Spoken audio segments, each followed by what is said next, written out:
So in this video, we are going to handle some of the questions related to nominee director in Singapore. We have often found that people have questions about the role of nominee director and what he can and he cannot do. So let's start. First of all, what is the legal requirement in Singapore regarding the directorship? So the law states that every Singapore company must have at least one local resident director in the company. So whether you are a foreigner or local, you need to have one local director in your company. And who is that local person?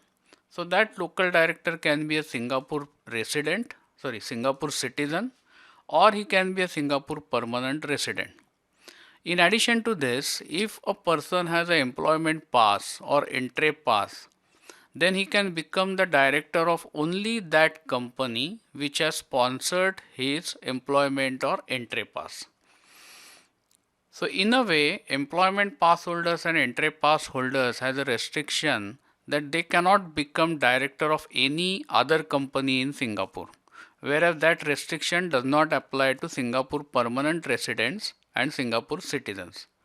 So this is the definition of local resident director. Now, if the promoter of the company he himself is a Singapore resident or Singapore citizen, then in that case he does not have any problem. He can easily become director himself and fulfill this role. But the problem is experienced by foreigners who are incorporating company in Singapore. Now, why there is such a requirement when some other jurisdictions are not having it? So basically, Singapore Companies Act specify that this requirement is there, and I think it's a logical requirement because what we have seen is in the jurisdictions where local director is not required, often a situation arises where foreigners have created companies in that jurisdiction, and after a few years, those companies remain abandoned or ignored. For example, in Hong Kong, there are high percentage of companies for which compliance has not been done and foreigners are no more contactable.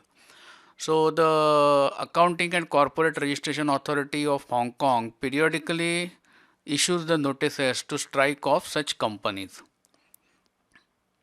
Now comes the most important question or the most commonly asked question. Can the nominee director create problems for me? Can he take control of the entire company? Or can he create issues in some or the other way? So the short answer to this is no. Basically, you have to understand that nominee director is the director of the company. And director of the company, director is a role of an officer. He is an appointed officer of the company. Theoretically, he is kind of an employee of the company. Whereas you, as a shareholder, are the owner of the company. So the ultimate final decision making always rests with you. And you have full control over the affairs of the company, and you can appoint or remove any person as a local or nominee director by passing a simple resolution. So the short answer to this question is nominee cannot create any problems for you. So the next question is, do I have to give any shareholding to the nominee director? This question I have often seen being asked from the entrepreneurs who are coming from Middle Eastern region, especially Dubai, Bahrain and that region, because there is a practice of having a need to have a local partner who owns more than 51% shareholding in the company. Now that's not a case here in Singapore. So there is no need to give any shareholding to the nominee director. Singapore allows 100% shareholding by foreigners.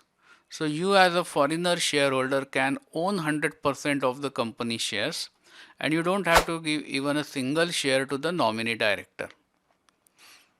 Now at this point of time, I will like to highlight one document that is normally signed during the incorporation process, and that is called as nominee director agreement or nominee director indemnity agreement. So what in essence it states is that nominee director has no role in your business or business decision making. Nominee will not give any personal guarantees or will not sign any business documents unless those are signed by you in the first place. And second point is you and your representative, your director, will always be responsible for running the business of the company. Nominee will not take any responsibility of that. So the next question then sometimes people ask, will the nominee director have access to my company's bank account? Will he be able to carry out transactions without my knowledge? So again answer to this is no.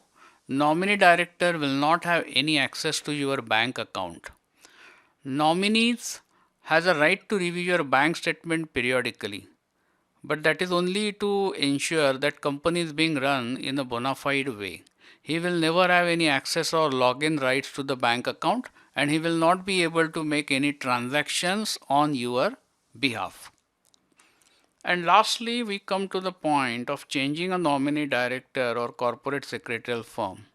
Now, in case if you have any dispute regarding any matter or conduct related to nominee director, which should not be the case if you engage a professional corporate secretarial firm, but in case there is a dispute, you can easily change a nominee director or the corporate secretarial firm by passing a simple resolution. Thank you for watching this video. This video was brought to you by Epica Consulting Singapore. Subscribe to our channel today to get notified when new videos are posted.